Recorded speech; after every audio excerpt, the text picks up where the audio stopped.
Salamlar və sayğılar sunulur əziz və hörmətli bəylər, xanımlar, xoş gəlibsiniz otağımıza. Hər vaxtınız gözəl olsun inşallah. Umarım bütün işləriniz yolundadır və gözəl ləhzələriniz vardır. Bildiyiniz kimi, necə ki anonsda yayılmışdı, Azohun birinci verilişinə şahidsiniz. Uzun zamandan sonra fərqli iletişim yolları biz denədikdən sonra Instagram vasitəsilə də canlı yayınlarımıza düşündük ki, bu təriqlə də, bu vasitə ilə də millətimizin qulluğunda olaq. Və belə ümid edirik ki, yaxşı olsun, yəni. Ümid edirik ki, yaxşı olsun. Hər halda. O üçün, yəni birinci veriliş olduğu üçün qusurumuzu bağışlarsınız. Çalışdığımız belə olubdur ki, hər zaman həm bir səmimi ortam olsun, yəni o qədər bir rəsmi bir zad olmasın, yəni o fasilə yaransın bir-birimizdə. Həm də ki, bir tərəfdən düşünürük ki, ayrıca söhbətlər və keçirildiyi mübahisələr dəyərli olsun, yəni millətimizin faydasına, yəni yararlı olsun millətimiz. O üçün əgər bir qüsur olursa bağışlarsınız, yəni birinci dəfə olaraq birinci verilişimizdir. Bundan sonra o biri verilişlərdə, yəni o biri danışıqlarda başqa yoldaşlar da olacaqlar. Misal üçün Türkiyədə olan təmsilçilərimiz, hörmətli Arəş bəy başda olaraq, ya İsveç təmsilçimiz Əli bəy, yaxud başqa təmsilçilərimiz, başqa yoldaşlarımız, amma bu bir dəfəni atlar mənim çiynimə bağışlarsınız da, əgər yaxşı olmasın.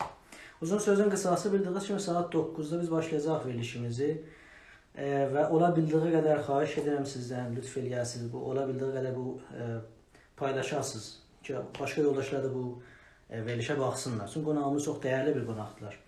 Hörmətli Günəş xanım Zülfiyə ki, Qarabağ məsələsi ilə bağlı, Qarabağda olan hadisələrlə əlaqə bizlə həmsöhbət olacaqlar.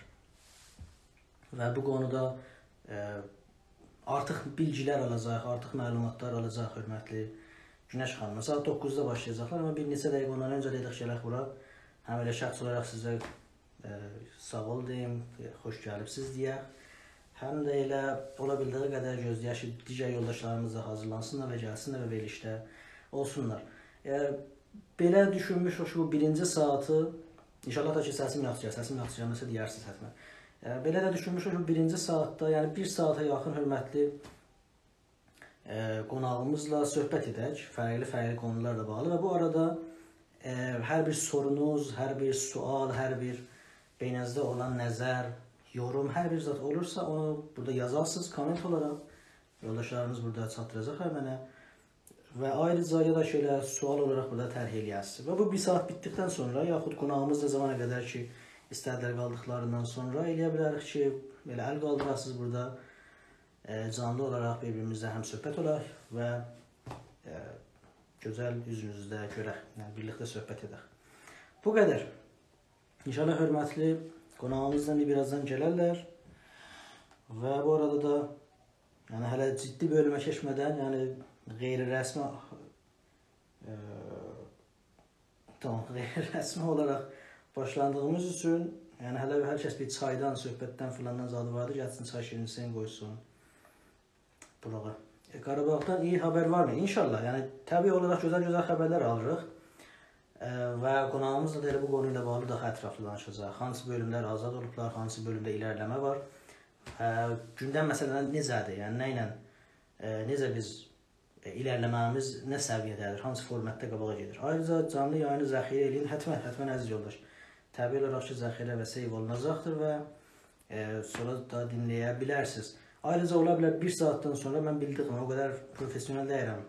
Instagramda səs zəifdir. Vallahi da mənim bu axır səsimdir. İnşallah ki, da bundan mənə normalda səsim biraz az olur. Vəli, ərz edim xidmətçi, bir saat bitdikdən sonra Instagram live sanki bitir və o üçün yenidən bir səhifə, yəni yenidən bu live başlana bilər. Bu qədər. Qonağımızı gözləyək gəlsinlər. İndi bu arada bu 5-6 dəqiqədə hər kəs istərsə buyursun söhbətini eləsin, yaxud xas bir sorun varsa buyursunlar ki, mən burada qeydə alım və sonra qonağımızdan soruşum. Amma qonağımızın haqqında bir balaca da bilgi verim xidmətçisə. Əlbəttə şəkillərdə görürsünüz, yəni Azohun instasında yayılmışdır ki, bugün həmsöhbətimiz kim olacaqlar. Sayın Zülfiyə xanım, Zülfiyə Günəş xanım. Zülfiyə xanım Günəş Quzey Azərbaycanın işğalda olan Ağdam şəhrinə bağlı Gülablı kəndindəndir. Yəni bugünkü qonağımız zaten işğal olunmuş torpaqlarımızın orada yaşayan və orada doğulan bir soydaşımız, vətəndaşımızdırlar ki, erməni işğalçıların əli ilə, vasitəsilə qaçqın duruma düşmüşdürlər. Amma nə gözəl ki, yenicə başlayırıq bu torpaqlarımızı yenidən əldə etməyə. Sayın Zülfiyə xanım Günəş rəhmətlik Elçi bəyin Sovyetlər Birliği dağıldıqdan sonra Türkiyəyə təhsil üçün göndərilən ilk 50 öğrenciden biridir. Sayın Zülfiyə Günəş təhsilatın İstanbul Üniversitəsində tarix bölümündə bitirdi. Qarabağda olan yaşamını anlatan Gözlərim yol çəkər kitabını yazıbdır. Azərbaycan Savaş Qazisi Qadınlar Birliyinin Türkiyə təmsilçisidirlər. Və bugün inşallah qulluqlarında olacaq. Yoldaşlar buyururlar, səs sorunlu gəlir. Vallahi da inşallah, yəni mən bundan da uca danışaram, amma yox, qonağımız da inşallah ki, səslərində sorun olmaz. Fəqət təkcə bir ricam budur ki, ola bildiği qədər lütfən bu verilişi yayın ki, ola bildiği qədər daha çox yoldaşımız, soydaşımız bizlə birgə olsunlar bu canlı yayında. Güney Azərbaycan üstündə soruşun. Hətmən sorularımızın bir bölümü zaten elə Güney Azərbaycanla bağlı olacaq. Yəni Güney Azərbaycan bu halükarda nə edə bilər? Milli hərəkət olaraq biz necə davrana bilərik və çıxış yollarımız nə ola bilər? Bildiyiniz kimi böyük aksiyalar keçirilir Qarabağla bağlı və bir çox yoldaşlarımız tutsaqdırlar hələ.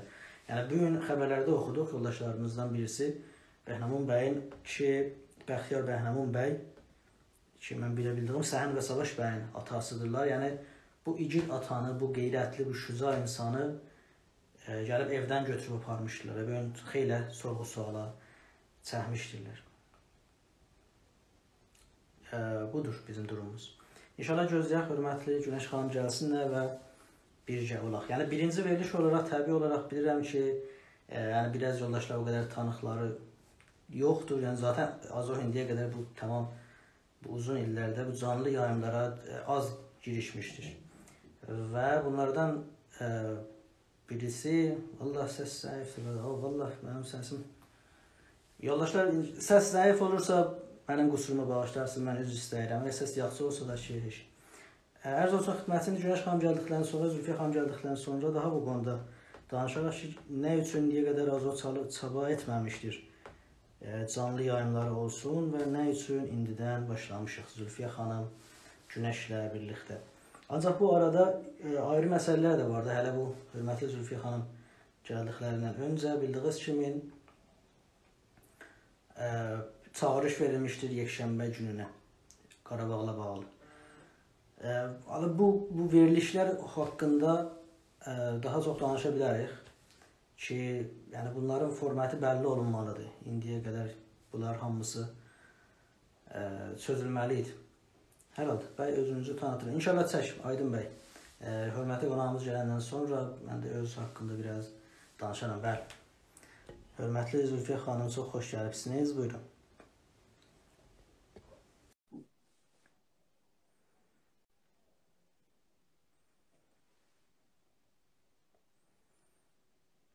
Selamlar, hörmətli Zülfiyə xanım, çox xoş gəlibsiniz. Çox xoş gəldiniz. Hər vaxtınız gözəl və xeyirli olsun inşallah.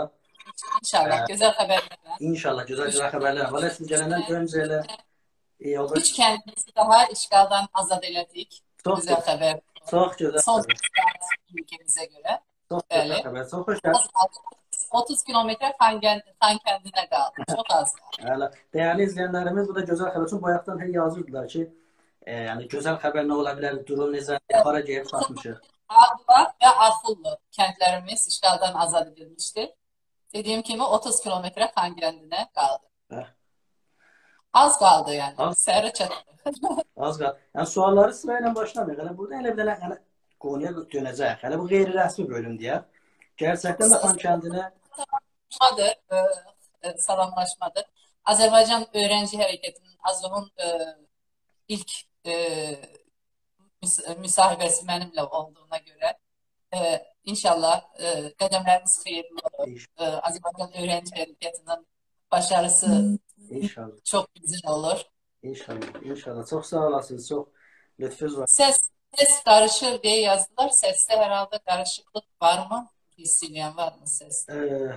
Seslerde karışık bilmirəm də olabilir de olsun belki de. Valla ben bayağı yoldaşlara arz etdim. Ben de şahsen birinci dəfəmdir yani Insta'da bu canlı yayma aparım. Başka yoldaşlarımız bunu daha çok başardılar ama bu halda mənə düşdü boynuma. Onun için bayağı yoldaşlardan, izleyenlerimizden üzr istərdim. Elə başlıca mən sizdən də üzr istəyirəm. Eğer hər bir texniki səhv olursa burada bağışlarsınız. Yani böyle bir sorun varsa.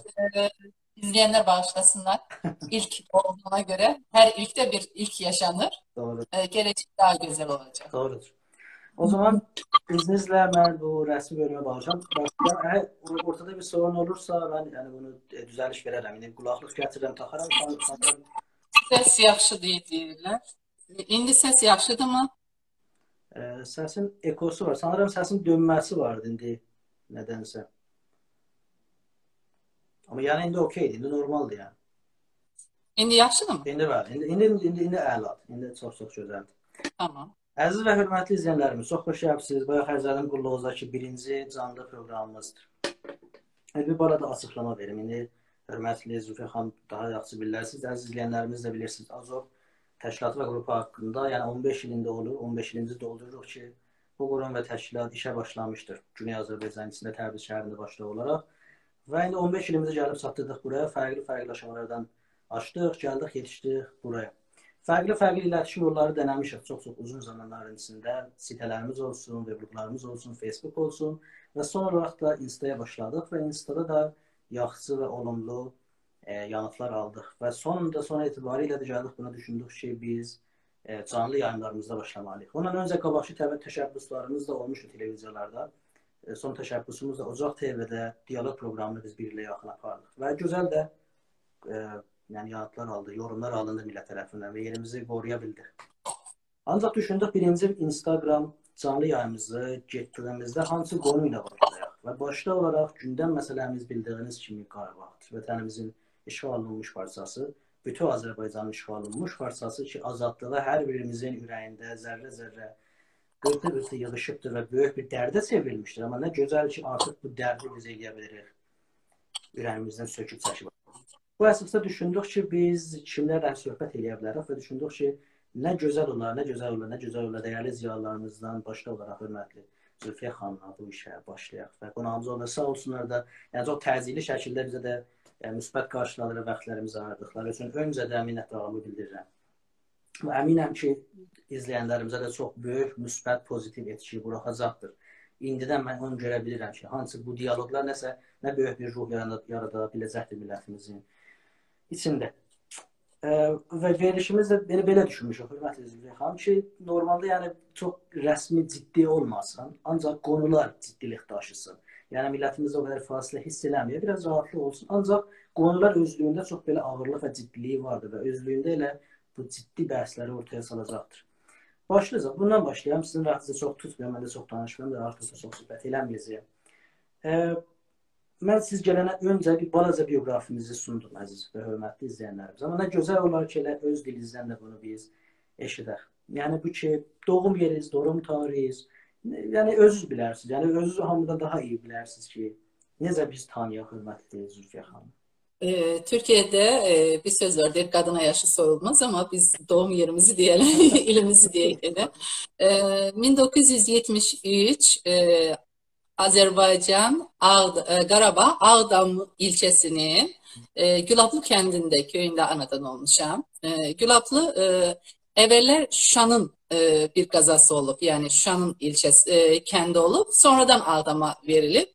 Yani dağın o bir tarafında Şuşa, bu bir tarafında bizim kendimiziydi. Dağdan yürüyerek Şuşa'ya gidebilirdik. Yani Şuşa alındığı zaman, azat edildiği zaman bir başa bizim kendimizde alınmış olur. Kendimiz hakkında o kadar güzel bilgiler var ki deyilene göre 500 yıl qabaq Şah İsmail Xətai öz damadı Lele Bey'e kız hirslenmiş. Lele Bey'i cezalandırmak için bizim kende göndermiş, köyümüze göndermiş. O da orada yerleşmiş. Köyün insanları çok konakperverdi. 1918-20 arasında hatta 2 yıl boyunca kentte toy olmuyor. Toy olmamasının sebebi gelen askerlere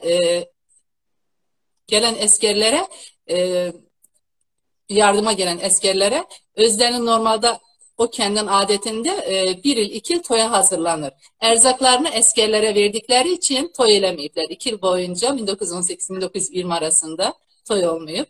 Yani ele bir güzel bir yerde cennet köşesinde anadan olmuşam 1973'te. İlk orta lise tahsilimi orada aldıktan sonra 1991'de Elçi Bey'in Azerbaycan Xalq Cəbhəsinin önderiydi o zaman. Daha Cumhurbaşkanı seçilmemişti.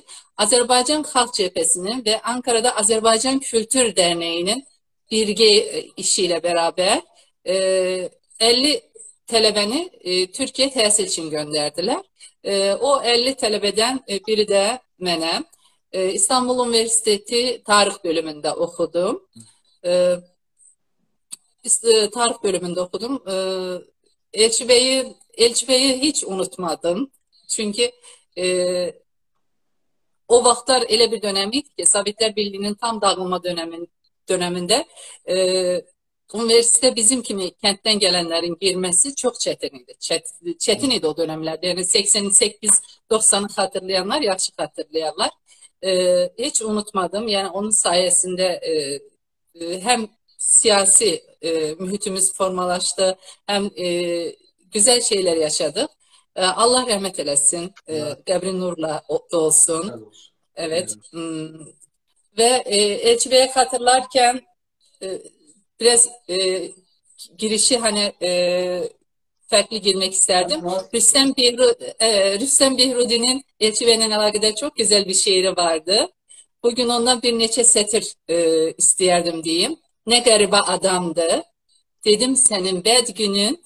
Dedi o gün ki özüm özüme tələ quran, gülsüz qalan Gülistan. Sivas, Şuşa, Çaldıran. 1 mi, 3 mi, ya 5 mi? Dedim kardeş, neyleyek? Bizimki bunsuz keçmir. Dedim senin oxşarın, birle çektim. Ne vaxtsa solmayan bir çiçekte. Dedim en güzel günün, dedi ki gelecekte. Rüstem Behrudi'nin Elçi Bey ile alakadar olarak Ne Garibe Adamdı şiirinden idi bu sözler. Ve özü de 19.07.2000 ilinde Ankara Devlet Xəstəxanasında yatarken ben açık bir şekilde artık hayatla vedalaşma zamanım geldiğini görüyorum yazır. Lakin birçok ülkümün hayata geçtiğini görmedim. En başlıcası ise Rusya ile Ermenilerin işgal ettiği Qarabağ'ı azat etmek istiyordum. Bunu yapmasam da artık biliyorum ki o mutlaka azat olacak. Azat surette Təbriz'e gitmek, onu azat görmek istiyordum. Təbriz'i azat görmedim. Ancak şimdi düşünüyorum da ben Təbriz'i azat görmüşüm. Bu fikrime hayaldir diyecekler. Lakin öyle değil. Yakın zamanlarda insanlar onu görecekler. Ve o zaman bilecekler ki benim düşündüğüm çok yakında imiş. İnşallah. Ne kadar güzel, ne kadar güzel. Ne kadar da güzel işare elədiniz bu özü. Ben zaten elə yani oradan yola çıxıb Elçi Bey haqqında sizden soruşacaqdım. Böyük öndər, milli öndərimiz, milli liderimiz. Elçi Bey ki ne kadar doğrudur. Yani yeri belki biraz yaxşı alınmayıb. Belə deyilsə ki, yeri indi çox boş görünür. Və yani yaxşı pis demək lazımdır. Elçi Bey'in gerçekten her zaman yeri boş görünmüştür. Bütün Azərbaycan məfşurəsinin paylarından qoyan bir liderimiz ki, yani Təbriz biləsində Bakı ilə fərq etmiş ki, heç Təbrizin azadlığı Bakıdan belə öncə gəlir biləsində. Yəni bu böyük insanın yeri hər zaman boş görünür. Ancaq ümid edirəm və belə də görünür ki, elə o milli öndərimizin o böyük düşüncəsi artıq indi gənclərimizlə, elə bütün elə ümum millətimizin içində yer atmışdır, yer salmışdır və vaxtı Qarabağ üçün Təbriz şəhərində və başqa bütün şəhərlərdə demək olar ki, Azərbaycan milləti ayağa qalxır. və o cür üsyana qalxır 2 həftə bundan öncə tutuqlanır, amma yəni və bütün Güney Azərbaycan ayağa qalxır, Qarabağ bizimdir deyər səslənir. O elə milli öndərimizin o zaman o səpdiği beyinlərdə olan toxumdur ki, indi bar verir və meyvə verir. Çox sağ olun. Mən ikinci bunu soruşacaqdım elə ki, sizə çox gözəl işarə elədiniz. Bir dənə şəkil vardı. O şəkildə fikir olar bütün öğrencilərdirlər ki, biz 50 tələbə HBN gönderdi. HBN imtihanı, birinci imtihanı oydu. 50 tələbəyi gönderdi. Çok büyük bir şeydi. Ondan sonra artık bir öğrenci hareketi başladı. Türkiye'ye gönderilmeye başladı. Ben mutluyum size yani Elçi yanından gördüğünüz için. Buyurun bağışlayın sözü kesin. Xoşbəxtəm çünkü birebir görmüştüm kendisi özünü. Sonra biz 1993'te Kəlbəcər işğal ile olunduğu zaman biz təhsilimizi yarıda bırakıp muharebeye gitmek için Azerbaycan'a döndük. Döndüğümüz zaman bizi kabul elədi və sizləri təhsil için gönderdim. Burada biz varken sizin gelmenize gerek yoktu dedi. Geriye gönderdi bizi 1993'te. İşte ondan sonra 1993 yine iyun ayında Haziran ayında Keleki'ye gitti. Ağustos ayında ilk basın toplantısında, jurnalistlerle olan toplantısında vardım ve o zaman yeni müsabat için ilk röportajı şeklinde de ben almıştım. Bugün hatta çıkardım onu. Ruhu şad olsun diyek. Ruhları şad olsun. Başka ruhlar şad olsun ki şaddır. Bence şaddır. Artık bir hareket başlamıştır. Oktyabr'ın 2018'inde de inşallah Güney'in her tarafında Azerbaycan'a destek mitingleri başlayacak. Doğru. Dediğine gelinir. Siz buyurduğunuz kimi elə, yəni onlara da cavab çatacağım elə. Güney ilə bağlı dəyərli fikirlərinizi və İran mövzu və s.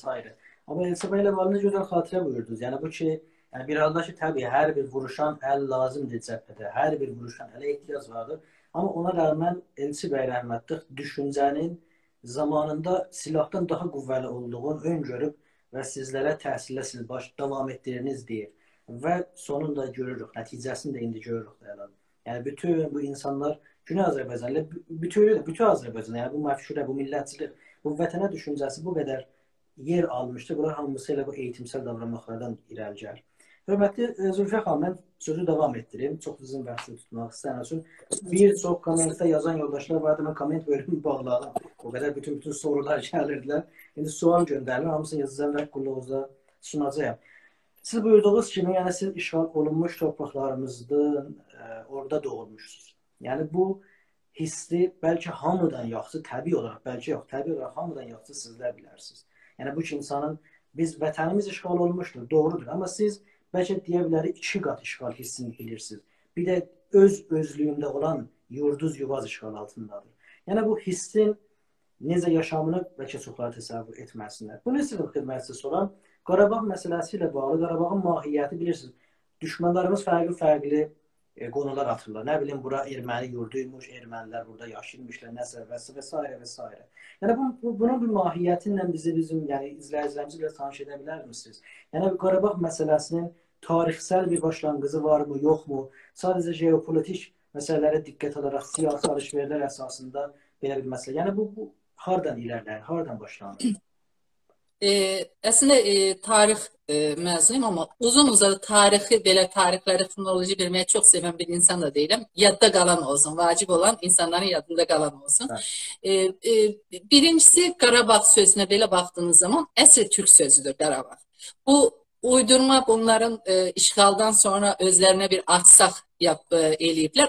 Qoyduqları ad belə erməni adı deyil. Yani çünkü o adın kökünden getirip onlar Urartu'ya çıkarmak istediler. Urartu dilinde ise eklemeli kelimeler var. Yani dolayısıyla artsak sözünün sonu da sakla kurtarır. Saklar da Türklerdir. Yani birinci ile oradan özlerini şeylikler, göle atıplar. Batıplığa atıplar. Birincisi. Sonra bunlar Maşa devleti olarak kullanılan, istifade olunan insanlardı. Ve hardan başlayır? Oraya Qarabağ'a, Qarabağ Ermənilərin yerləşməsi hardan başlayır? Necə başladı?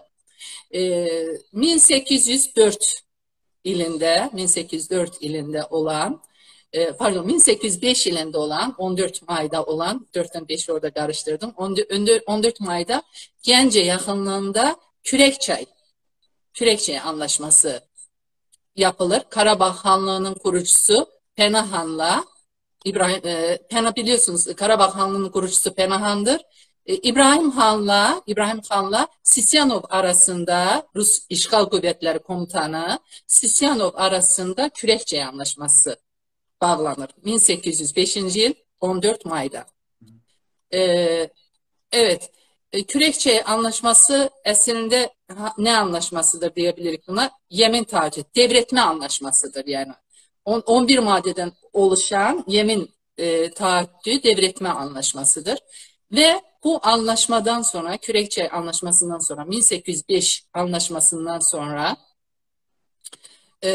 buradaki 1. 6. 8. 9. maddeler Karabağ tarafının yükümlülükleridir.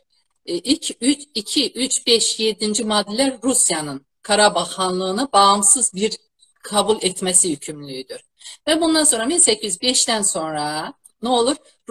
Buraya İbrahim Han ve varislerine devredilir. Yani kalacak. İbrahim Han ve varisleri Karabağ'da devam edecek. İbrahim Han öldüğü zaman onun varisleri devam edecek.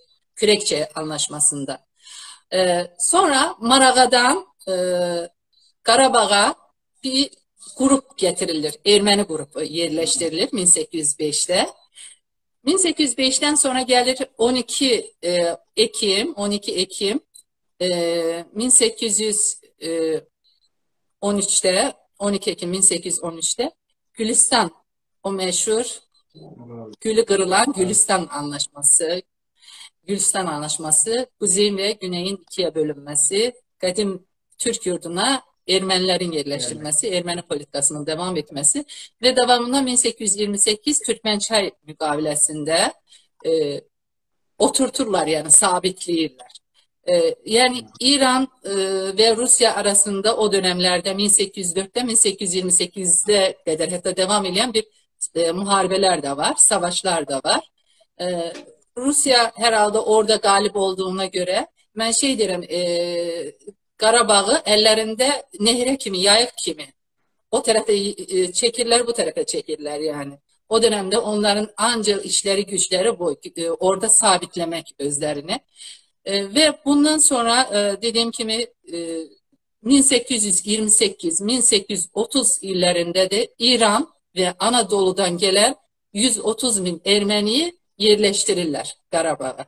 130 bin Ermeni yerleştirdikten sonra da artık altları hazırlanmış olur, altyapıları hazırlanmış olur. Bu arada bir şey de söylemek isterdim aynı anda, çünkü yadıma düştü. 1803. ilde Lazarev var Rusya'da. Lazaryandır aslında, Lazarev olarak geçir. Varlı bir insandır. Moskva'da Doğu Dilleri Enstitüsü kurur. Doğu Dilleri Enstitüsü kurul 1803'te ve 600 tane orada Fars, Arapça, Türk dili bilen uzman yetiştirirler. Yani kütlevi şekilde bir Doğu dillerini öğrenme var. Uzman şekilde öğrenme var. Onların o hayallerine ulaşmak için her yol onlar için mübahtır sözü var Türkiye Türkçesinde. O şekilde devam ediyorlar. Ve 1830'dan sonra artık Qarabağ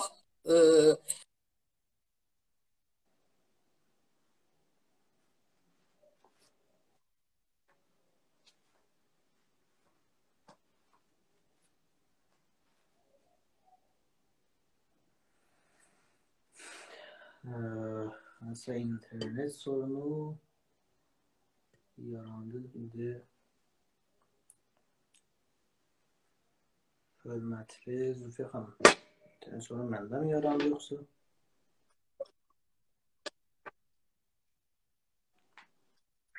kesildi. Bəli. Ara kesildi. İnternet sorunu her zaman olabilir. Normaldir. Siz biraz dağıldım ben herhalde. Duygulandım çünkü. Yani, evet. Yani bizim kendimizde yaşamımız onların o azınlık deyirik ya, azınlıkta. Aslında onlar bizden daha çok olmuştu. Bütün haklar onlarınıydı. Bizim öyle büyük bir haklarımız da yok idi. Xəstəxana deseniz onların kendinde vardı. Eyni kəndigah. Yani bizim kentte xəstəxana yok, onlarda var.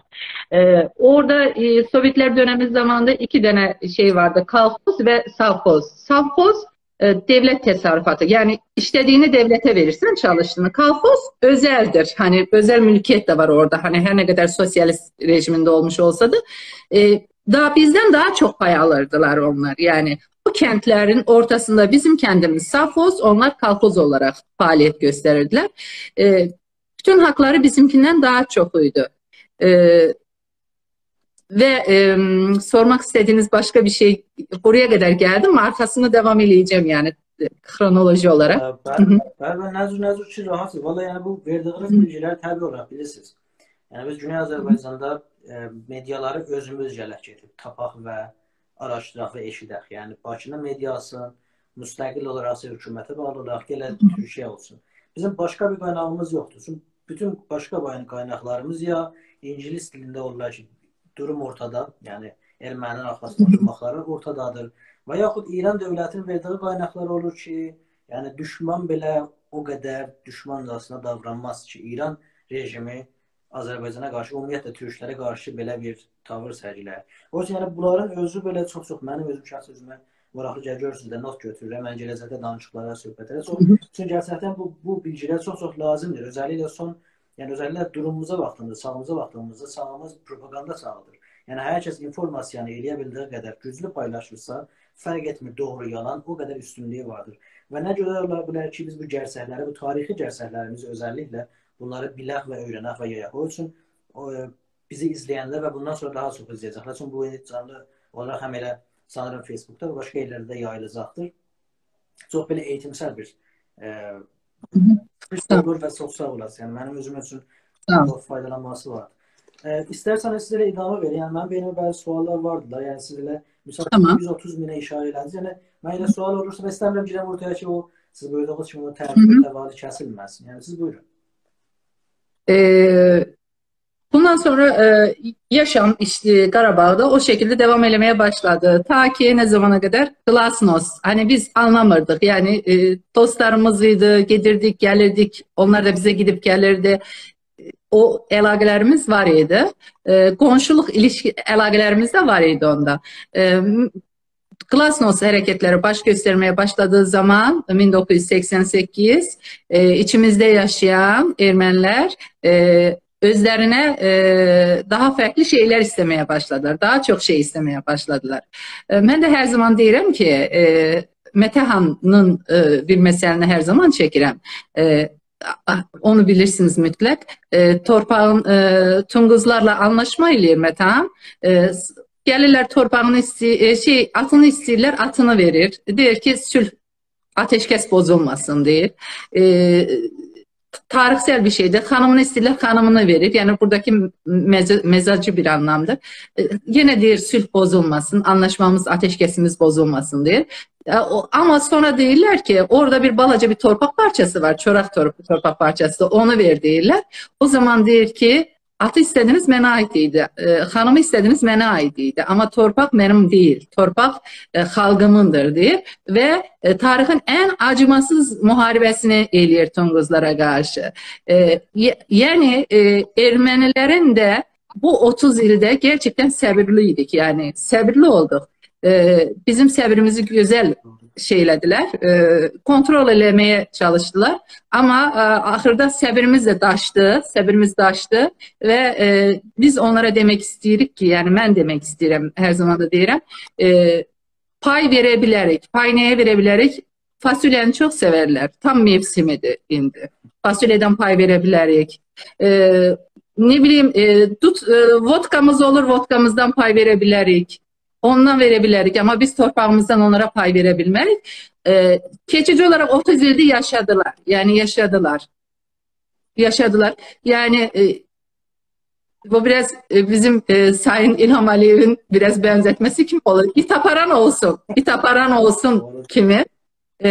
Onun kimi bir şey oldu biraz ve 1988'e gelmiştim. 1988'de çok değer verirler ya her şeye. Tophana meşesi var, Tophana ormanı var. Xankəndi'nin aşağısında Tophana ormanı. Oranı yandırdılar. Aslında məqsədləri bizi kışkırtmak yani. Kışkırtmak. Elimiz yalan, silahımız yok, hiç neyimiz yok. Ama Ruslarla beraber eləyirlər bunu. Çünkü 1988'de daha Sovyetler Birliği tam dağılmamış. O 366. ordu oradadır. Xankəndi'ndedir. O civardadır. Tophana meşesi yandırıldı değildiği zaman Ağdam, bizim bölgemizin adı Ağdam'dır. Ağdam ilçesidir. Qarabağın Ağdam ilçesidir. 160 bin nüfuzu var idi o zaman kentleriyle beraber. 122 kendi var idi Ağdam'ın. 122 kendi var yani. 160 bin nüfusu vardı. Yaklaşık bir 10 bin genç, 10 bin nefer yerimeye başladı. Yani yürüyüş teşkil edildi. Bizim meşemizi nece yandırabilirsiniz ormanımızı diye. Orada Xuraman Abbasova var. Bizim başörtümüz bilirsiniz Azerbaycan Türk'ünün başörtüsü milli, geleneksel, kelağayıdır. Kelağayı örteriz başımıza. Ve kelağaya hürmet çok üst seviyededir. Başörtüsüne hürmet çok üst seviyededir. Mütlak güneyde de vardır öyle. Yani başörtüsünü attığınız zaman o komşular yadıma düşür, komşu dava eləyir, gelir komşunun o biri hanımı başörtüsünü atır, davadan kurtarır. Orada Xuraman xanım 10 bin nəfəri fikirləşdi o da herhalde ki bunlar əliyə alındı, gedərlərsə Rus əsgərləri de onların yanındadır. Ne yiyecekler? Silahla bir neçə nəfəri öldürüp bir neçə nəfəri deyərkən 1000 nəfər, 2000 nəfər ölebilirdi o gün için. 1988 yine bir fevral ayında, Şubat ayında. Eli ve Bəxtiyar vardı rəhmətliklər. Onlar ölen iki genci oldu. O 10-15 kişi başka bir yoldan gittiler. Başka bir yoldan gittikleri için Əsgəran üzerinden. Onlar vuruldu. 2 nəfər vuruldu. Eli ve Bəxtiyar Allah rahmet eləsin. Ve Xuraman xanım orada bir arabanın üstüne kalktı. Jiguli kimi bir araba. Onun üstüne kalktı. Başörtüsünü başından aldı ve o insanların, gençlerin önüne attı. Ki gitmesinler. Geleneksel başörtüsü diyeyim. Türk İslam sentezi bu da aslında. Türk İslam sentezi deyirəm ben her zaman buna. Yani bizim Azerbaycan Türk'ünün kadına gösterdiği güzelliktir bu. Bunu bir taraftan şeyle bağlayacağım. Mesela için bunu her zaman deyirəm. Xocalı soykırımında Ermənilərin elədiyi vahşetin anlatmak bile, okurken bile bakın inanın yani bu Azerbaycan Türk'üne değil bir başka bir insana da bir başka bir millete de bu olunduğu zaman bunu okumak bile çetin gelir. Hele bir de öz milletin olacak. Yani ben her zaman derdim ben eğer o ülkenin vatandaşı olmuş olsam, eğer benim halkım aynı vahşeti bir başkasının uşağına, bir başkasının kadına eləmiş olsa vatandaşlıktan çıkaram. Ben o zaman da seslenirdim. Ermeni analara seslenirdim. Ermeni bacılara seslenirdim ki siz nice dayanırsınız, nice bunu izleyirsiniz. Zor Balayan kitabında yazır ki ben niye nedim deyir, elime sübut elemeye çalıştım ki bir insan ne kadar dayanabilir. Derisini soydular, neler elediler ve sizler bunu kitabın, biz demirik ki bunu Zor Balayan özü değil, kitabında yazır. Ve siz Ermeni analar, Ermeni bacılar, siz nece dayanabilirsiniz? Nece o ülkenin vatandaşı olabilirsiniz? Olmayın. Öyle bir vəhşi bir ülkenin vatandaşı olunmaz deyirəm. Bu şekilde biraz yine heyecanlandım. Çünkü yaşamın bize getirdiği çok tecrübeler var. Qonşularımız bize neler eləyə ve ne yazık ki coğrafya kaderimizdir. İbn Haldun'un dediği gibi coğrafya bizim kaderimizdir. Kardeşi kardeşten de ayırdılar 1828 Türkmençay müqaviləsiyle. Aras həsrətində koydular bizi. Ama hayla geldiler, bayla da gedirlər, onu da deyim. Çok güzel müşterilere toxunursunuz. Hürmetli Zülfiyə xanım, gerçekten siz danışanda sanki bütün Azerbaycan'da olan sorunların, sözlerin ortaya koyursunuz ve özellikle yani doğrudur bu Qarabağa keçərlidir. Bəli, dəqiqən buyurduqlarınızın çoxusu, belki de hamısı elə aynısı elə Güney Azərbaycana da keçərlidir. Yəni siz bunların hamısını sıraladığınız zaman ermənilərin necə oraya o böyük sayda köçməsinə baxdığımızda aynı durum biz Güney Azərbaycanda farsların bir tərəfdən köçməsi, ayrıca Kürdlərin köçməsi vardı Batı Azərbaycanımıza. Yəni aynı plan, aynı senaryo canlanır burada. Və biz bir çox zorunluluğumuz var, yəni zorunluluq çəkirik. Mən istəmirəm mən danışım, yəni qonağımız sizsiniz, amma yəni bir balaca bizim izləyənlərimiz bilirlər nədən söhbət edirəm. Biz Kürd sorunu ilə üzbəyüzük.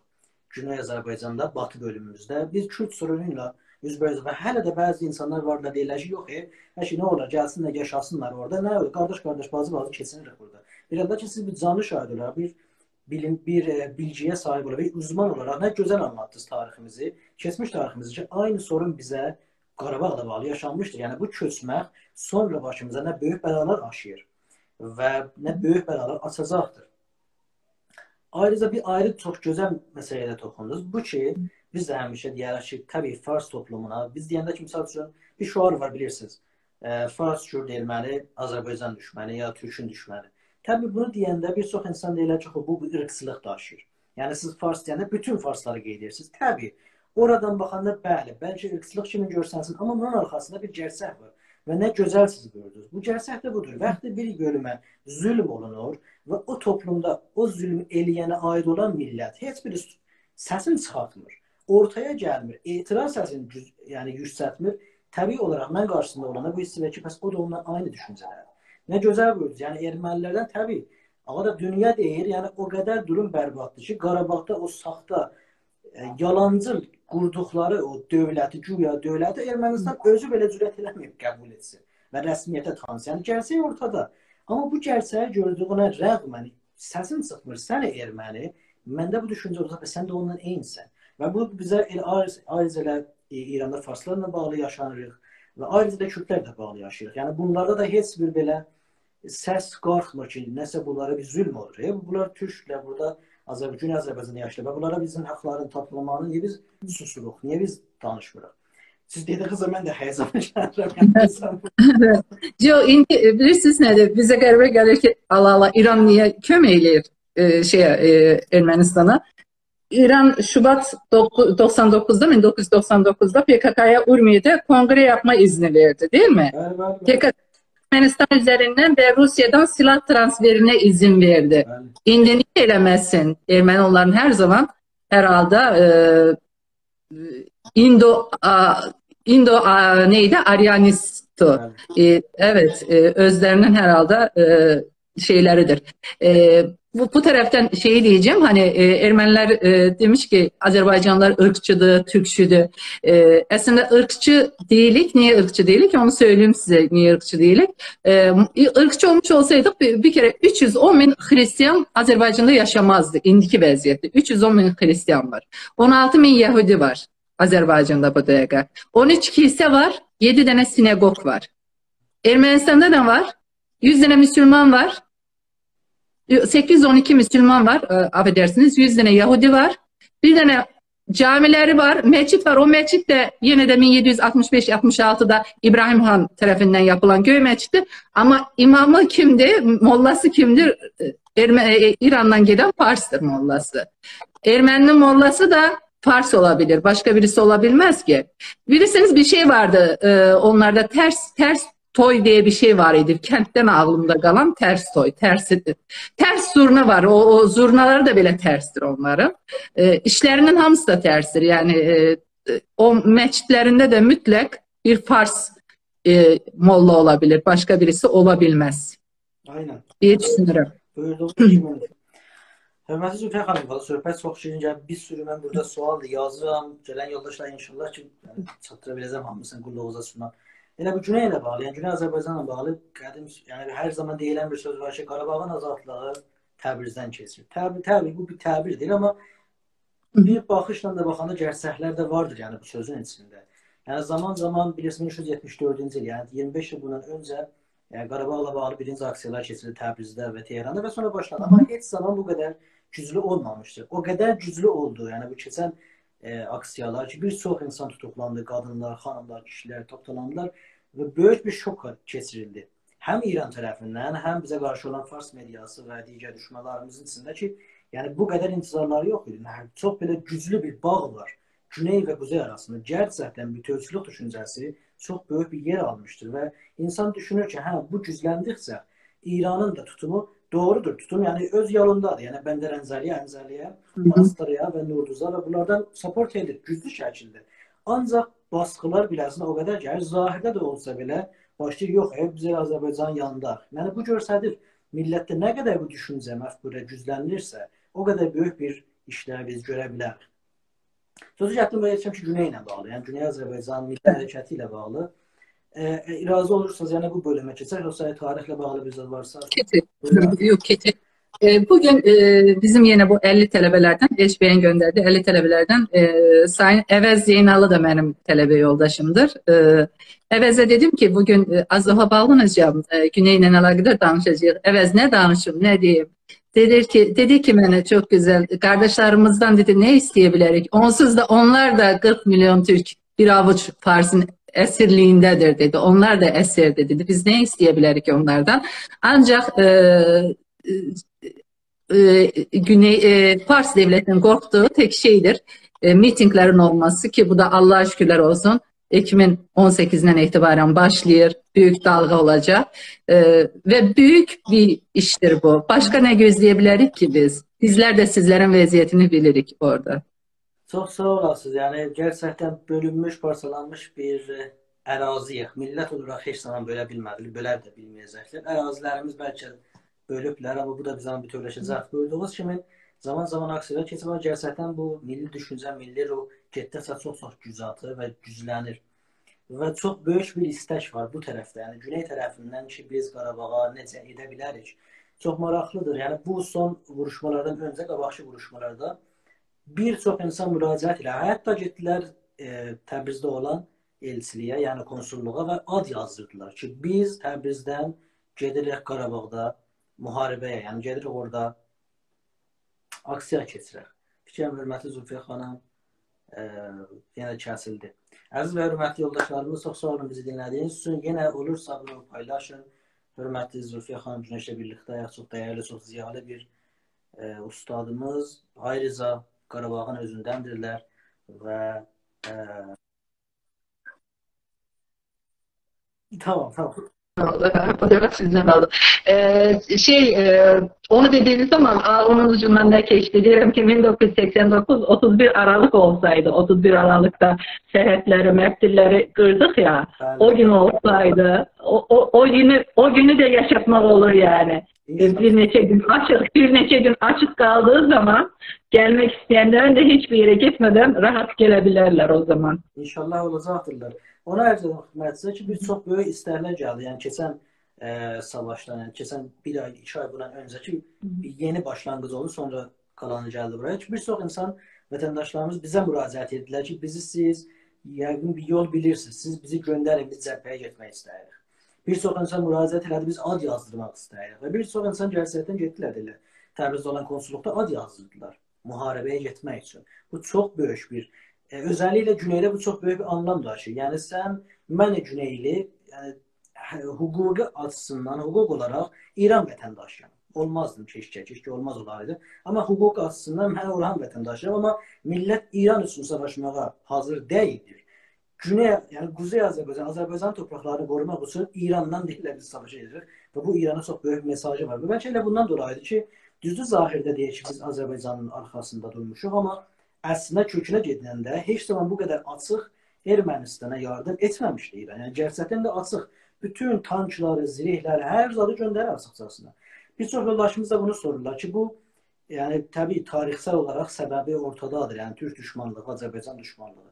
Amma olursa bunu da bir yanıtlayasınız. Bəlkə bəziləri varlar. Hələ də şübhə ilə baxırlar. Olmuyor elə İran gerçəkdən Azərbaycan şiə deyir, dövlətdir, mən onun arxasındayam. Yox, elə düz deyir, Azərbaycandan bir gəlir. Belə bir zat var mı? Onu fikirləşirsə, onda Azərbaycan Kərbeladır. Yəni hani din qardaşı da biz oluruq onların o zaman. Madem ki onu fikirləşir, gəlsin yani. Kərbeladır. Kime yardım ediyor yani? En basiti bu. Yani en balaca şeyine girdiğiniz zaman, bir şeyin sadesine girdiğiniz zaman Kerbela. Bu da Azerbaycan. Gəncəyə vururlar. Gəncədə kimler? İmamzadeler Gəncədədir. Ona necə göz yumabilirler? Belə bir söz var, deyir kraldan çox kralcı olurlar. Yeri gələndə çox belə şey olurlar, şii olurlar. Yeri gələndə çox İslamcı olurlar. Amma Gəncəni vururlar, İmamzadələrin olduğu yeri vururlar. Niye onlara kömək eləyir o zaman? Niye onların silahlarına, sursatlarına kömək eləyir? Çünki istəmir. İstəmir ki, Kuzey Azərbaycanın torpaqları işğaldan qurtulsun, gözünü açsın, kardeşlerine desin ki siz de orada esirliktesiniz, kurtarın. Doğrudur. Doğrudur. Bunu istəmir. Doğrudur. Ben başka bir suallara geldim. Yoldaşlar soruşup. Sanırım 13 Oktober, yani 3 gün bundan önce Rus Online diye bir sitenin haberlerinde belə qeyd olunur ki, İran birinci dəfə olaraq rəsmi açıq şəkildə Azərbaycana hücuma keçdi. Azərbaycana qarşı top gülləsi nəsə belə bir zatlar attı. Bu 3 gün önce yayılan bir haber idi. Sonra dünən bunu İran'ın bir sıra bölümde bir sıra siteleri bunu yaydılar. Yani dediler ki belə bir zat olmuştur. Ama hələlik heç bir açıqlamanı Azərbaycan və nə İran'dan... Yok. Benim okuduğum Ermənistan üzerinden hani bize atırlar ya, Gəncə yapılan atırlar ya. Ermənistan üzerinden atılan bir rokettir yine gelip oraya düşen bir yaşlı birinin evine düşüp İran sərhədləri içerisinde.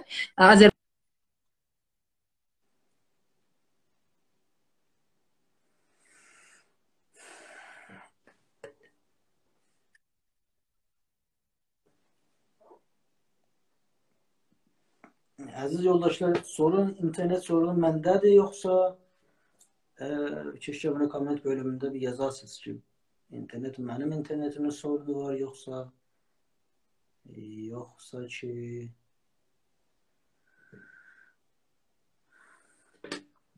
ama bir yoxlu bu. Sanırım benim internetim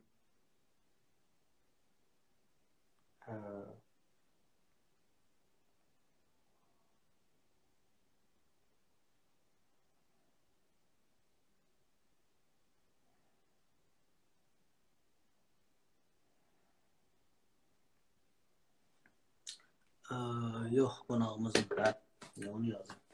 Hər halda hörmətli Zülfiyə xanımla bir dəfə də inşallah yenə bizlə olarlar. Çox sağ olasınız indiyə qədər bizlə olduğunuz üçün. Ola bildiği qədər lütfen bu videonu paylaşın. Yani bu live'ı paylaşın. Hörmətli Zülfiyə xanımla bircə danışıqlar keçiririk. Az qalır. Doğrudur, yani bunu yoldaşlara buyurun. 43 dəqiqə sanırım. Yani hər halda bu bizim bir saatimiz bitenden sonra ben yeniden yeni otaq açacağım ve yeni otaq açıldıktan sonra yine qulluğunuzda olacaq. Çünki bir saatlik vaxtimiz vardır. Hörmətli Zülfiyə xanımı yenidən gözləyirik ki, təşrif gətirsinlər. Neyse bu da bizim internette olan, bu da bizim bir savaşımız oldu yani. Biz de burada internetle savaşırıq. Bağışlayın, bizim elimizde olan şeylerden değil bu yani. Canlı yayının gözəlliyi elə bunlar, yani bu səmimiyyəti yaxınlığında. Elə sözdə qüvvət yox, yani o Rus sitəsi belə yazmışdı ki, konkret mən oxudum da, yani tərcümə də etdim ki, İrandan Azərbaycana qarşı belə bir hücuma keçirilmə vardır. Gəlsə heç bir ayrı qaynaq yayılmamışdır. Yani İran'da da bir-iki dənə İrana yaxın olan Bulten News adında bir sitə yaydı və heç bir zatda bir münasibət bildirmədi. Çox ehtimalən siz buyurduğunuz kimi nəsə bir, yani ya süni bir propagandadır yapımda, ya da ki yoxsa elə bir yanlışlıklar vardır. Ama elə bundan yola çıxaraq Rusiyanın son tutumlarını necə dəyərləndirirsiniz? Yani ortada olan zatları mən hamısını deyirəm, variantlar. Yani Faslar və zatlar tərəfindən belə deyilir ki, böyle bir şovdu, bir oyundu. Mesela her zaman olduğu kimi indi gəlib Rusiya Paşinyana qarşı, çünki Paşinyan özünü Avropaya yaxınlatmaq istəyirdi. Rusiya dedi ki, nəsə qoy bunu biraz yerində oturdum və sonra elə bunu sağlıqla, salaməçliklə bitirəcək. Bir bölüm belə düşünür. Yani özellikle Faslar tərəfindən və bizə düşman olanlar tərəfindən. İçimizdə, yani bizlər də belə düşünmüşdü, azadlıq müharibəsi gedir də, bizim başqa düşünlərimiz yoxdur yani. Və bir bölümdə deyir ki, yox, Rusiya nəsə ortada bir yolu sağlamaq istəyir. Yəni Ermənistandan vaz keçib Azərbaycanı özünə yaxın tutmaq istəyir. Beləliklə İsraili oradan qovmaq istəyir, Amerikanı oradan qovmaq istəyir. Və s. variantlar. Siz necə düşünürsünüz? Yəni Rusiyanın tavrı indiyə qədər hər zamanki kimin olubdur da, yəni gücü yetmir, yoxsa ayrı bir planlar vardı sizdə? Deyilən o şeylerin hamısı olabilir. Yani her şey hamısı olabilir diyebiliriz. Rusya'nın ne su hesabına dokunmadan bu tərəfə də oynayır, bu bir tərəfə də oynayır hər zamanki kimi.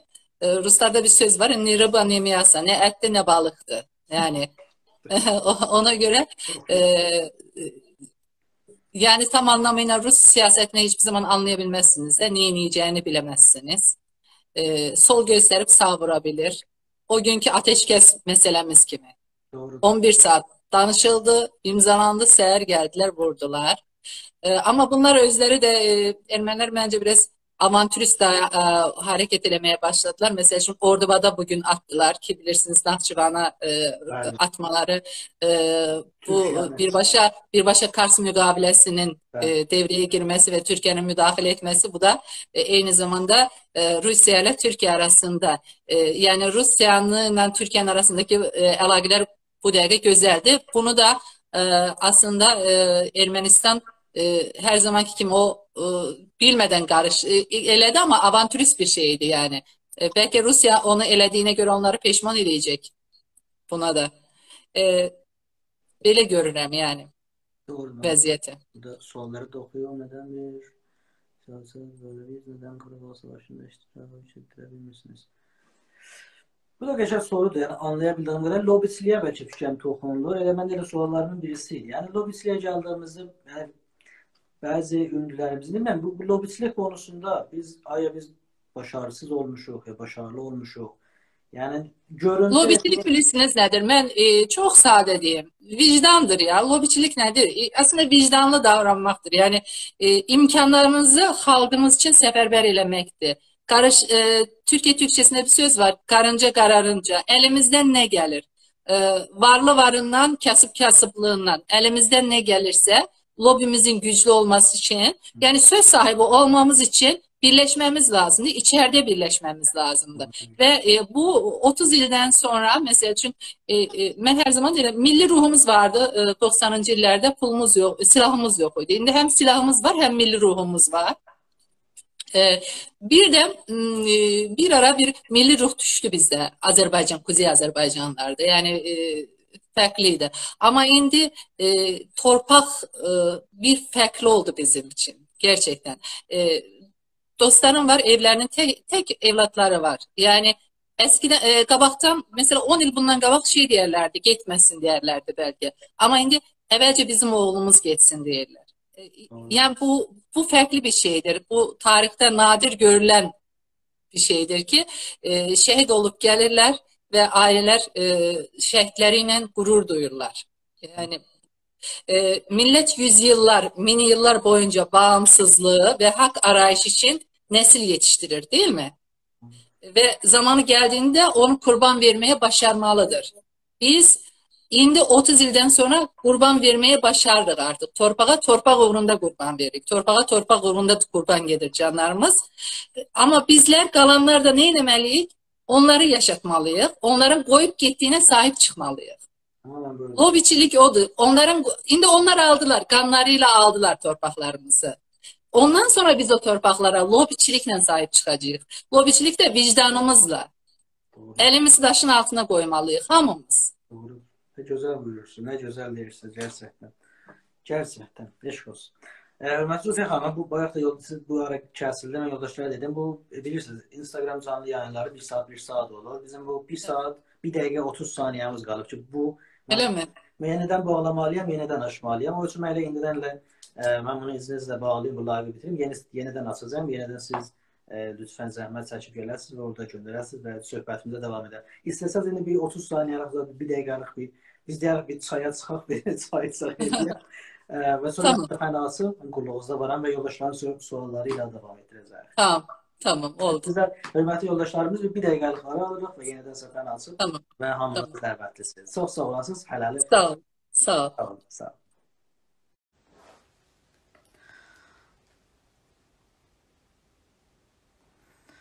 Selamlar ve saygılar değerli yoldaşlar. Her vaxtınız güzel ve xeyir olsun. Bağışlayın, o birisi otaq. Yəni zamanımız 1 saat bitdikdən sonra biz bağladıq hörmətli Zülfiyə xanımla birlikdə ilə hörmətli Zülfiyə xanım Günəşlə. Sağ olun, niyə qədər bizlə bərabər olduğunuz üçün. Lütfən hər bir sual, söhbət, hər bir nəsə bir zat varsa buyurun ki qonağımızdan soruşaq. Hörmətli Zülfiyə xanımla təşrif gətirdilər.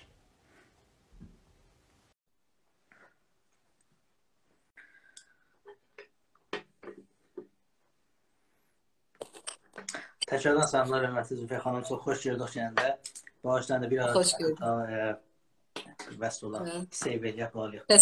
Səslərimizdə biraz hər halda problemlər olub. Səs yoxdur deyirlər yenə. Yox, sizin səsiniz var. Fikrən var, yox. Var mı? Bəli, əla və normal. Hörmətli Zülfiyə xanım, biz sizə buyurmuşduq 1 saat, amma yəni o qədər söhbət xoş gəlir də çox bağışlarsınız. Yəni söhbət davam etdikcə ta siz deməyəsiniz ki, yoruldum, əlim çəkim də biz 200 ilin dərdi var, 200 ilin. Yəni ən yaxın zaman 200 il deyirəm. 200 ilin dərdi var. Doğrudur. Tam buyurduğunuz kimi. Dəyərli yoldaşlarım, mən bir dəfə də qonağımız haqqında bir balaca bioqrafi mətni var, onun qulluğunuza sunuram. Çünki otaq yenidən başlamışdır. Gerçi o birinci bölümün indi əlan elə baxa bilərsən Facebookda, həm Twitterdə və həm Insta səhifəmizdə və YouTube kanalımıza da qoyacaq, web sitemizə də qoyulacaqdır bu günlərim inşallah.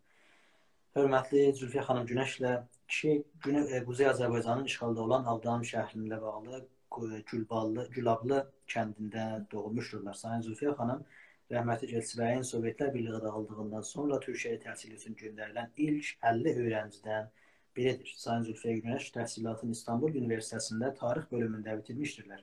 Qarabağda olan yaşamını anlatan Gözlərim Yol Çəkər kitabı. Bu kitab haqqında da mən soruşmadım. Yaxşı, beynimdə doldu. Bu kitab yazmışdırlar və Azərbaycan Savaş Qazisi Qadınlar Birliyinin Türkiyə təmsilcisidirlər. Hörmətli Zülfiyə xanım, bu iki dənə suallarımızın ikisi ilə bunlarla başlayır. Birincisi də kitabınız haqqında ki, yəqin ki, çox internetdə vardır, yəni yoldaşlarımız ilə alalar və oxuyorlar. Gözlərim Yol Çəkər Qarabağ kitabının adını niyə Gözlərim Yol Çəkər qoydum? Gözlərim yol çəkmək, bilirsiniz, darıxan insanlar için gözləriniz yol çəkər. Yol çəkdiyi zaman da gözləri yol çəkir, gələni olur, qonağı olur. Mən də 30 ildir, bəlkə Qarabağ qonaq gəlirdi. Gözlərim yol çəkir kitabın adını da ancaq elə qoya bildim. Sovetlərdən əvvəl Qarabağdakı yaşamımız, orada necə yaşayırdıq, qonşuluq ilişkilərimiz necə idi, ailələrimiz necə idi, hansı axşamlarımız olurdu, Novruz bayramını necə biz bərabər dağa necə çıxardıq, Novruz bayramını necə kutlayardıq, bütün o milliliyimizi necə qoruyardıq 70 ilin içində, Azərbaycan Türklüyümüzü içəridə necə qoruyardıq, onunla əlaqədardır Gözlərim Yol Çəkər Qarabağ. Ailəm, qonşularım bir xatirədir, yəni xatirə bir kitabıdır, bir umut kitabıydı. Şu anda internette nadir kitaplar listesinde de elimizde yoktu. İkinci baskını eləyəcəyik inşallah. Daha düzeltilmiş ve artık gözlerim yol çekmeyecek sanırım o ikinci baskıda. Kendimizde olmuş olacağıq. Kendi şekillendi. Yani ondan ona elə bağlayabilirik. Gözlerim yol çekirin arkasını mutlu, xoşbəxtliklə biten bir şey. Artık Qarabağda kendimizde Gülaflıdayıq diye bağlantı eləyə bilərik. Kitabın özelliği bu. Yani bir aile, bir kent, bir Qarabağ anlatımı. Onun haricinde bir şey yoktur orada.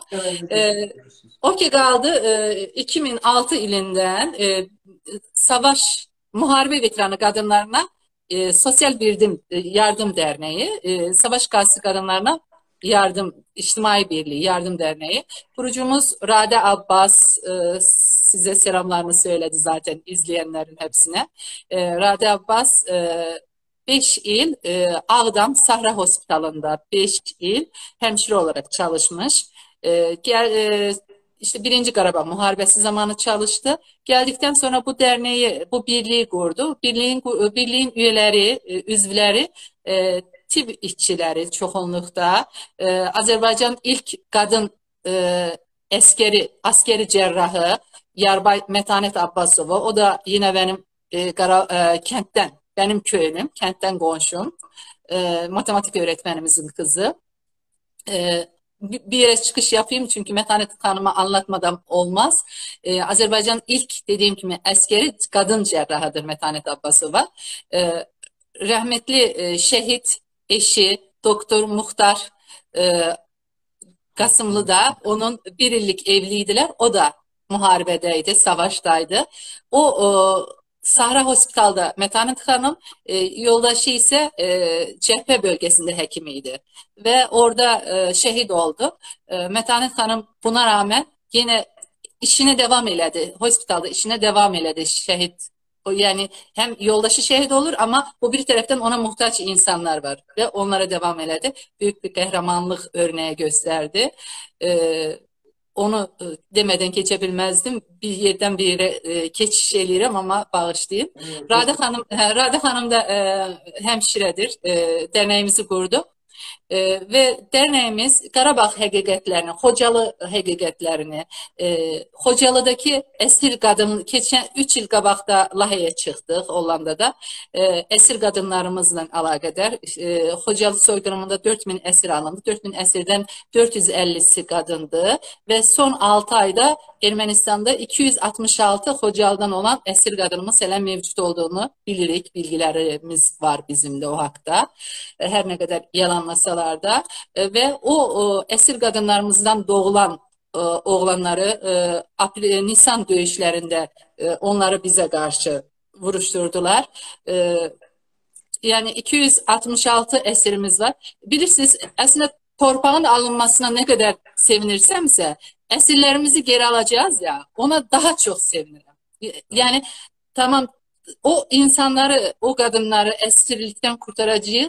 Aslında bizim 30 illik borcumuz o kadınlaradır. O orada kalan dilgemedir, şahbazadır. Yani bizim borcumuz aslında onlaradır.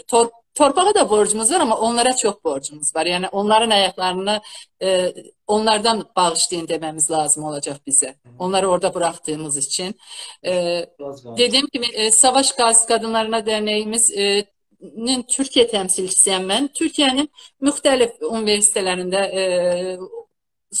ve müxtəlif yerlerinde, çeşitli yerlerinde konferanslar verirəm ve her zaman da deyirəm. Mesela için deyirəm ki Azerbaycan'ı mesela sağ görüşlü insanlar Azerbaycanları sever, Azerbaycan Türk'ünü sever. Genelde sol görüşler çok böyle bilmezler. Çünkü ben bunu üniversite hayatımda da gördüm.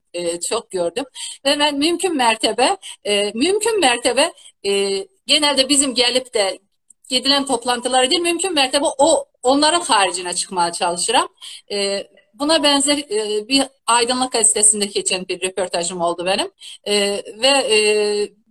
Çok yani tahsilli bir kadın aradı beni, telefonumu bulmuş. Ben hiçbir şey bilmirdim dedi Azerbaycan hakkında. Çok sağ ol dedi, aydınlatıcı oldu. O arada bir milliyetçi abi de bana şey demişti, arkadaş da bana şunu demişti. Sen işte bu gazetelerde çıkıyorsun, burada çıkıyorsun, orada çıkıyorsun. Yani ben de onu söylemiştim ki bizi tanıyanlar tanır, tanımayanlara özümüzü tanıtmamız lazımdı. Ona göre Türkiye'nin muhtelif yerlerinde dilimiz döndükçe anlattık. Onsuz da Türkiye tanırdı ama tanımayanlar da vardı. O tanımayanları tanıştırmaya çalıştık. Həqiqət seslerimizi çatdırmaya çalıştık. Ve derneğimiz bu şekilde faaliyet gösterir. Geçen ildə Bitmeyen Acı yine Xocalı soyqırımı ilə əlaqədar, qadınlarla əlaqədar Bitmeyen Acı bir filmini çektik. Bu ise Difai filmini çekirik. Difaini çekirik. Bu da çok güzel olacak. Sosyal faaliyetim de bu yöndedir. O cür bir hizmet vermek isteyirim. Bütün cəhdiniz, zəhmətlər, əziyyətlərə görə şəxs olaraq minnətdarlığımı bildirirəm. Əməyinizi sağolun, gerçəkten. Yəni vətən uğrunda deyərlər, vətən uğrunda çalışan varsa, bizdə də belə bir söhbət var. Ta ki bir insan yaşayır bu coğrafiyada ki, o bayrağı əlində tutur, o torpaq ölməyibdir deməkdir.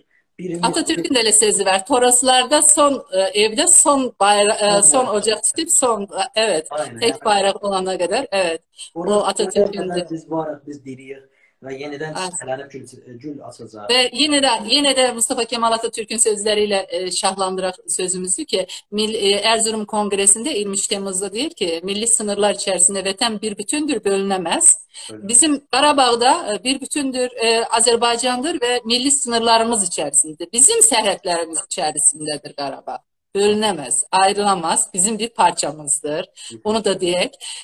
Şehitlerimizi saygıyla yad edek. Ve bugün biraz önce bir Sevda Seferli hanımefendi yine bizim derneğimizin üzvüdü. Çok güzel 4 satırlık bir şey gönderdi. Onu sizinle paylaşmak isterdim. Lütfen. yazım oraya. Şehitler qeyrət, ucalıq, şərəf zərrəsidir. Şehitler tarixləşən istiqlal türbəsidir. Şehitler şimşek kimi bulutlar saklamazlar. Şehitler şimşek kimi bulutlar saklamazlar. Şehitler ölmezdirler, ölmezi ağlamazlar.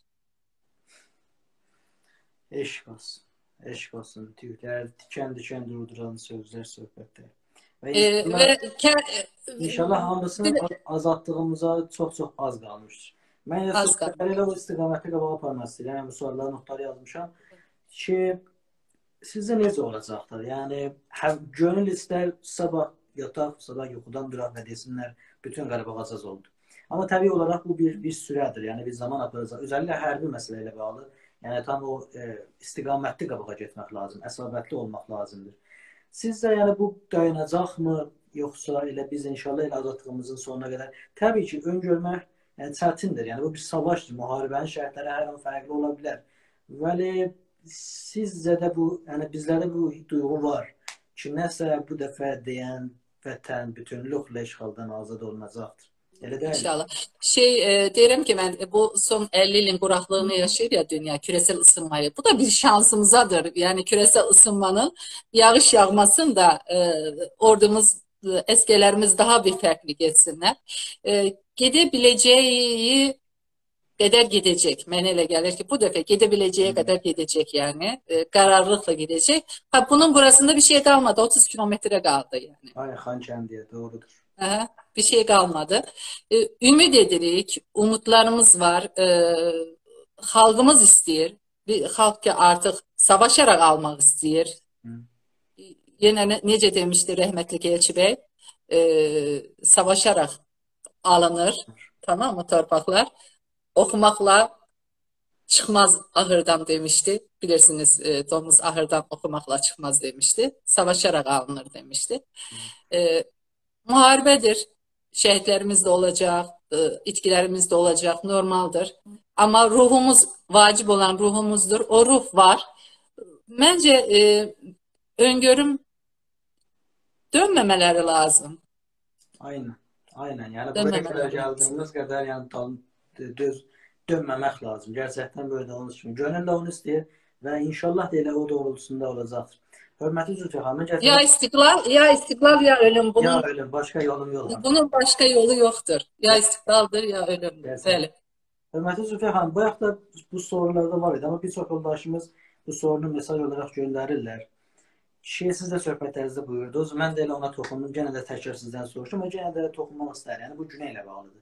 Yəni Güney quzeyimiz yoxdur, vətənlə bağlıdır. Yəni vətənin hər bir bölümündə olan sorun hamımıza aiddir. Necə ki biz siz işarə də elədiniz. Yəni Ermənistanın, ermənilərin gəlib Qarabağda olan bu saxta iddialarından öncəsində bunlar bir plan tökürlər.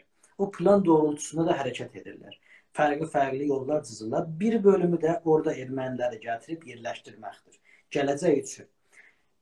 Və bunu biz Güney Azərbaycanın doğusunda farslaşdırmaqla görürük və batısında kürdləşdirməklə görürük. Və bu çox gözəl işarə elədi bu solçu yoldaşlarımız və sol düşüncəyə olan ki, hamıdan öncə onlar bizlərə qarşı dururlar. Təkrar mən sizin dilinizdən istəyirəm. Bizim eşlənlərimizin çoxusu da bunu hətmən ki istərlər eşitsinlər. Çünki yazırlar zaten bir çoxusu. Bizim sorunlarımızdan birisi budur. Biz deyəndə ki, bu demografini dəyişdirmək, insanları burada yerləşdirmək gələcək üçün bir plandır. Bizə belə deyilir ki, yox, siz yanlış baxırsınız. Nəsə onlar, misal üçün Kürdləri deyəndə deyirlər, işsizlikdən gəliblər, yerləşirlər. Onların öz yerlərində, yuvalarında para yox, pul yox, gəlirlər burada işləyirlər, çalışırlar. Və başqa səbəblər, başqa söhbətlər. Əşi, baxın, orada siz illər boyu bahəm yaşayırsınız, sorun olmayıb. Niyə indi sorun fikirsiz yarana bilər? Ancaq insan görə bilir, yəni Qarabağ gözümüzün qabağında, Filistin gözümüzün qabağında. Bunlara biz nə təəssürat bilə bilərik ki, bunlar bağışlasınlar, başa düşsünlər ki, bu gerçəkdir. Bu tarixdir. Keçmişdə də olub, indi də olub, gələcəkdə də olacaqdır. Yəni demografını dəyişdirib sonra bundan faydalanmaq bir gerçəkçilik var bunun arxasında. Yoxdur mu? Sizdə yəni doğru, haklısınız. Yəni özümə yer eləyim, gör sənə nə edirəm sözü var ya, tam o şey için. Özüme yer eləyim, gör o zaman sənə nə edirəm.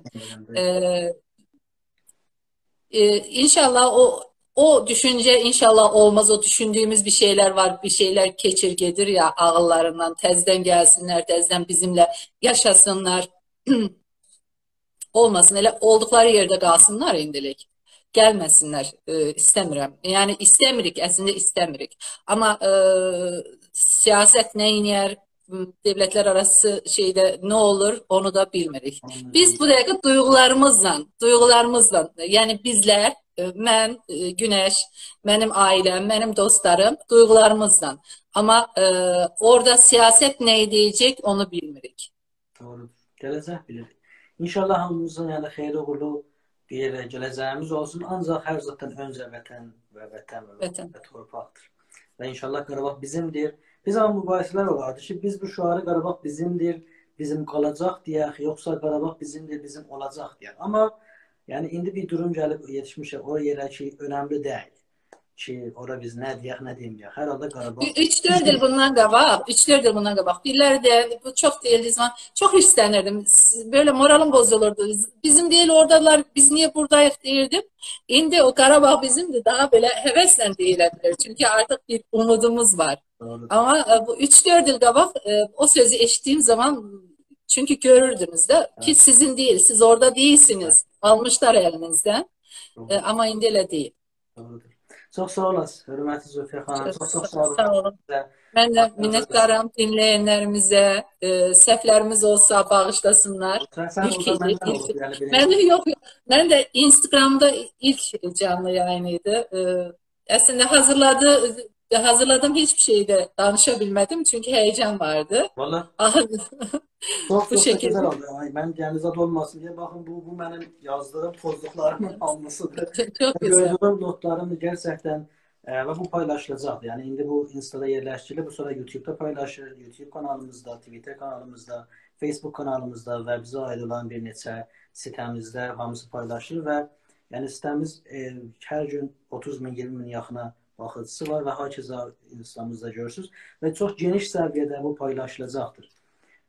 Və önəmli olan qulluğunuza və izləyənlərimizə də ərz elədim. Yəni ortamın ciddiliyi ciddi şəkildə paltar geyib oturmaqla deyil, söhbətlərlə, ciddilik söhbətlə olur, qonu ilə olur. Və əminəm ki, çox böyük faydalar aparmışdır. Elə mən və bütün yoldaşlarımız ki, sizin dəyərli söhbətlərinizi eşitdik. İnşallah o biri verilişimiz çox yaxın zamanda Qarabağımızın bütünlüklə azadlığından sonra olsun. Gələk burada hörmətli Zülfiyə xanım buyurmuşdunuz. Azadlığımızı gördük. İnşallah birlikdə gedərik Qarabağımıza. İnşallah. Əgər bir deyilməmiş söz varsa buyurun, yoxsa ki minnətdarlığımızı... Çox sağ olun. Gecəmiz xeyrə qalsın. Sabahımız xeyir xəbərlərlə açılsın. Çox sağ olasınız. Cəhbərinizdən gözəl xəbərlərimiz gəlsin. İnşallah. Ümid Allah. Sağ olun. Çox sağ olasınız. Hər vaxtınız gözəl və xeyir olsun. Buyurun, hörmətli Zülfiyə xanım. Əziz və hörmətli izləyənlərimiz, dinləyənlərimiz çox sağ olun indiyə qədər bizlə olduğunuz üçün. Birinci verilişimiz idi, canlı verilişimiz idi. Hər bir səhvimiz olsa mənim boynumdadır və bağışlayarsınız. Gələn verilişlərimiz olacaqdır. Zamanların o qədər dərk bilmirik və çalışacaq şeylər ardıcıl şəkildə olsun və gündəm məsələlərlə bağlı. Mən olacağım ya başqa yoldaşlar qulluğunuzda olacaqlar. Ricamız eləyə bildiyiniz qədər lütf edib, dəyər verib, minnət qoyub boynumuza, səhvəmizi paylaşmağınız üçün. Yəni bu hamımızın söhbətidir, hamımızın eşitməyimizdir. Bildiyiniz kimi təbii sitemizdə də yayılır YouTube kanalımızda, amma canlı şəkildə Insta'da olmaq daha önəmlidir. Yəni daha eləyə bilər konkret və direkt birbaşa söhbətlərimizi millətimizə, yəni suallarımız varsa çatdıraq. Bəzən bundan sonra canlı yayınlarımızda elə dialoq olacaq, bəzən də monoloq, yəni aparıcımız danışacaq fərqli qonularla bağlı. Vaxtınızı çox tutmuyorum. Hörmətli Zülfiyə xanım Günəşlə birlikdə idik və çox dəyərli söhbətlərlə dinlədik və eşitdik. Gələn görüşümüzə qədər inşallah sizi böyük Allaha tapşırıram. İnşallah hər vaxtınız gələn görüşümüzə qədər gözəl və xeyirli olsun və inşallah ki sabah son bu 2-3 həftəyə tay gözəl xəbərlərlə vətənimizin azadlığı xəbərləri ilə birlikdə olaq. Və bir dənə də söhbət yoldaşlar da yazılarda beynimə gəldi, yoldaşımız da buradan buyurdu ki, bu arada hər bir qonu nəsə beyninizdə varsa, orada lütfən mesaj olaraq göndərin ki, o qonularla da bağlı qulluğunuzda olar. Çox sağ olasınız, hər vaxtınız gözəl və xeyirli olsun. Allah əmanət, sağ olun, hələlik.